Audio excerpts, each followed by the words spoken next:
have some of my original Mission Impossible stubs from Are you back in the serious? day. Get dude. out, man. Yeah, man. For real? Dude, that's cool.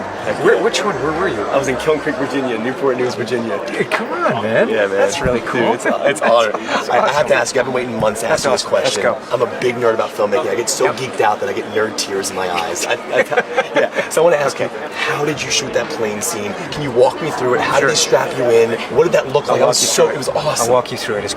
You know what? It was something when we decided to do it. We were trying to figure out. We had to meet with Airbus. Fortunately, they said we could do it, and then we had to go through and get engineering.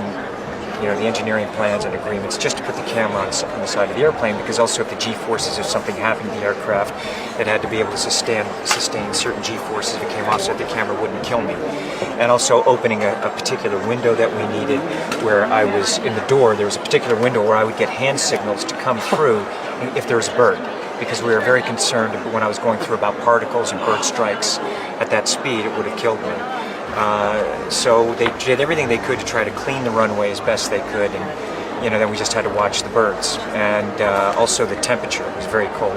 So there's factors where there's also keeping my eyes open, because you see my eyes open. You had contacts in, right? Yeah, very thick contacts, but it was also blurred my vision, and also we had the exhaust fumes from the engines coming off of that.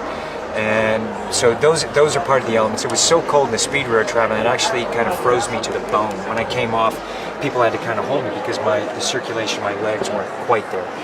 And then it was just the fact of doing it. When we started doing it, I kept saying to the pilot, I said, listen, you've got to, I want my feet on the edge, I want my feet dangling on the side of the fuselage. I was like, when you're taking off, the angle of attack, and we set the camera angle to see the particular, the ground going away for the audience. And so I kept saying, I was talking to the guy who developed it. He says, no, don't worry, I will throw your legs against the fuselage. Well, then we started going down the runway, and it was so fast that I was having a hard time, not having my legs against the fuselage while we're going down the runway. I was like, oh, geez, I can't keep my feet on the floor as we're going down. And, there was a moment, it's like when you're going down, I was like, oh, shit, this is it.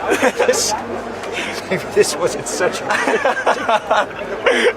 That's awesome. And then I was like, well, we're committed now. I got to do it. Yeah.